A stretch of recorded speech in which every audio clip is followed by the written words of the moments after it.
ଜୟ ଜଗନ୍ନାଥ। ଆଜିକାଲି ଆପଣ ଲକ୍ଷ୍ୟ କରିବେ ପ୍ରତ୍ୟେକ ମଣିଷ ବ୍ୟସ୍ତତା ଭିତରେ ଗତି କରୁଛି।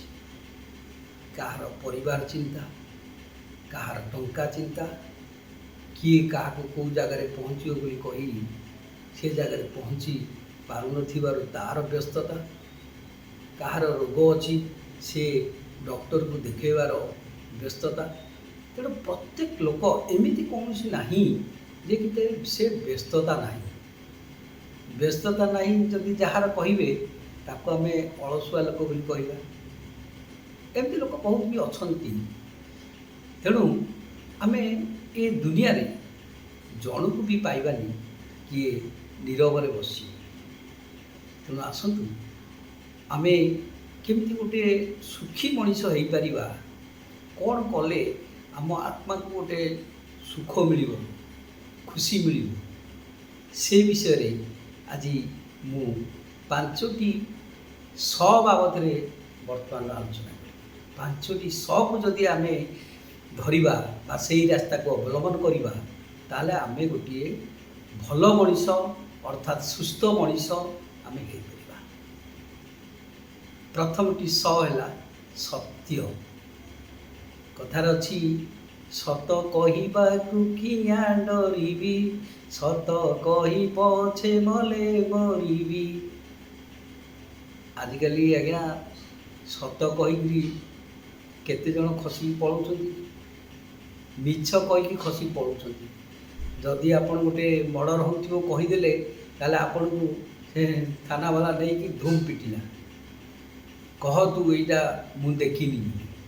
ଯଦି ଦେଖିଛି ବୋଲି କହିଲା ତାହେଲେ ଯଦି ସେ ବଡ଼ ଲୋକ ହେଇଥିବ ମରିଛି ତାହେଲେ ବିଭିନ୍ନ ପ୍ରକାର ଆଲିଗେସନ୍ ଆସିବ। ତେଣୁ ଆଜିକାଲି ଲୋକ ସତ କହିବାକୁ ପଛଘୁଞ୍ଚା ଦେଉଛନ୍ତି। ଆପଣ ଜାଣିଥିବେ ରାମଚନ୍ଦ୍ର 14 ବର୍ଷ ବନବାସ ଗଲେ। କାହିଁକି? କେବଳ ପିତୃ ସତ୍ୟ ପାଳନ କରିବା ପାଇଁ।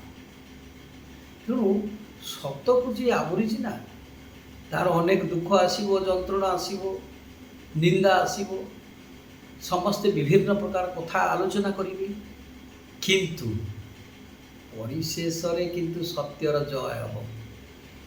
ଭଗବାନ ଅଛନ୍ତି ନା, ଏଡ଼େ ଏଡ଼େ ଆଖି କରି କାହିଁ ସେ ବସିଛି? ସେ ଦେଖୁଛି ଏ ଲୋକଟି ସଚୋଟ, ସତ କଥା କହୁଛି। ତେଣୁ ସତ୍ୟ ଦ୍ୱାରା ଆମେ ଯଦି ତାକୁ ଆପଣେଇବା ତାହେଲେ ଆମେ ସୁଖରେ ରହିପାରିବା ନିଶ୍ଚିତ। ଦ୍ୱିତୀୟଟି ହେଲା ସରଳତା। ଆମେ ଯଦି ଏଇ ମାୟା ଜଞ୍ଜାଳରେ ସରଳତାକୁ ଆପଣେଇବା ତାହେଲେ ଆମେ ଦୁଃଖକୁ ଭୁଲିଯିବା, ସୁଖକୁ ମଧ୍ୟ ଭୁଲିଯିବା। ଗୋଟେ ସରଳ ଭାବରେ ଆମେ ଜୀବନଯାପନ କରିପାରିବା। ଅର୍ଥାତ୍ ଗୋଟେ ଛୋଟ ଶିଶୁକୁ ଆପଣ ଦେଖନ୍ତୁ, ତା ପାଖରେ ବଡ଼ କିଏ ନାହିଁ, ଛୋଟ କିଏ ନାହିଁ, ସମସ୍ତେ ସମାନ। ମାଆକୁ ମା, ବାପାକୁ ବାପା। ତାହେଲେ ଏଇଭଳି ଭାବରେ ସେ ତା'ର ଦିନ କାଟିଥାଏ, କିନ୍ତୁ ସେ ଖୁସି। ତାକୁ ଗୋଟିଏ ଚକୋଲେଟ୍ ଦେଇଦିଅ, ସେ ସେଥିରେ ସନ୍ତୁଷ୍ଟ ହେଇଯାଏ। ତେଣୁ ମୋ କହିବା କଥା, ଏଇ ସଂସାରରେ ସରଳ ମନୋଭାବକୁ ଯଦି ଆମେ ଆପଣେଇବା ତାହେଲେ ଆମେ ନିଶ୍ଚିତ ଗୋଟିଏ ଭଲ ମଣିଷ ହେଇପାରିବା। ତାପରେ ଥିଲା ସଚ୍ଚୋଟତା। ଆପଣ ମନେକର ଗୋଟେ କର୍ମ କରୁଛନ୍ତି, ସେ କର୍ମ ଭିତରେ କେତେଜଣ ଠକୁଛନ୍ତି, କେତେଜଣ ଠିକ୍ କାମ କରୁଛନ୍ତି, କେତେଜଣ ଅଧାବନ୍ତିରିଆ କାମ କରିକି ମଧ୍ୟ ଛାଡ଼ି ଦେଉଛନ୍ତି। ଦେଖନ୍ତୁ, ଯେଉଁମାନେ ଠକୁଛନ୍ତି ସେମାନେ କିଛି ଦିନ ତିଷ୍ଠି ଯିବେ। କର୍ମକୁ ଯିଏ ଠକିଲା ନା, ଦିନେ ଧରା ପଡ଼ିବ ଏବଂ ସବୁକିଛି ବେଳା ଭୁଲିଯିବ। ଯିଏ ସଚ୍ଚୋଟତା ମନରେ କାର୍ଯ୍ୟକୁ କରିପାରିଲା, ସେ ହିଁ ତା'ର ଉନ୍ନତିର ପାବଚର ପ୍ରଥମ ସୋପାନ ଉପରେ ଗଣିତ। କ'ଣ ମୁଁ ଠିକ୍ କହିଲି ନା? ତେଣୁ ସଚ୍ଚୋଟତା ସବୁବେଳେ ଆପଣଙ୍କୁ ଉନ୍ନତି ଦିଏ। ଗଲା ସଚ୍ଚୋଟତା ଗଲା। ତାପରେ ହେଲା ସେବା ମନୋଭାବ। ଅର୍ଥାତ୍ ଆଜିକାଲିର ପ୍ରଥମ ପରିବାର କଥା ଦେଖାଯାଉ, ସେବା ମନୋଭାବ କେତେ ଜଣଙ୍କର ଅଛି। ଆଜିକାଲି ସନ୍ତାନ ଯଦି ବାହାରେ ରହିଲା, ଯଦି ବାପା ମାଆଙ୍କର ଦେହ କିଛି ଖରାପ ହେଲା, ସେ ସେଇଠୁ ଫୋନ୍ କରିବ, ବାବା ମୁଁ ଆଜି ଯାଇପାରିବିନି, ତୁମେ ତୁମ ଅଟୋରେ ଓଲା ବୁକିଂ କରିଦିଅ ବା ଯାହା କରିଦିଅ, ଯାଇକି ମେଡ଼ିକାଲରେ ଦେଖେଇ ଦେଇକି ଆସ। ଏଇଠୁ ଏତକ ତ ବାଟ, କେତେ 100 ଟଙ୍କା, 200, 500 ନେବ। ପଇସାରେ କିନ୍ତୁ କିଛି କଥା ନାହିଁ ଆଜ୍ଞା। ସେବା, ଯଦି ତୁମର ନିଜ ପରିଜନ ଆପଣଙ୍କ ପାଖରେ ଦେହ ଖରାପ ସମୟରେ ଉପସ୍ଥିତ ଅଛି ନା, ଆପଣଙ୍କର 75% ରୋଗ ଚାଲିଗଲା। କିନ୍ତୁ ଆଜିକାଲିର ଦୁନିଆରେ ସେବା ମନୋଭାବଟା ବୋଧହୁଏ ଉଠିଗଲାଣି, କାହାରି ପାଖରେ ନାହିଁ। ସେବା କହିଲା ମାନେ ସେମାନେ ଦୂରେଇ ଯାଉଛନ୍ତି, କାରଣ ତାଙ୍କର କର୍ତ୍ତବ୍ୟ, କିଛି କର୍ତ୍ତବ୍ୟ ଥିବ ଏବଂ ଠକିବାର ଥିବ। ଆଜିକାଲି ଗୋଟେ ଠିକ୍ ଲୋକ ପାଇବାଟା ବି ଆପଣ ଭାରି କଷ୍ଟ। ଗୋଟେ ଠିକ୍ ଲୋକ ଆପଣ ଦେଖନ୍ତୁ ତ, ଖୋଜି ଖୋଜି ହାଲିଆ ହେଇଯିବେ।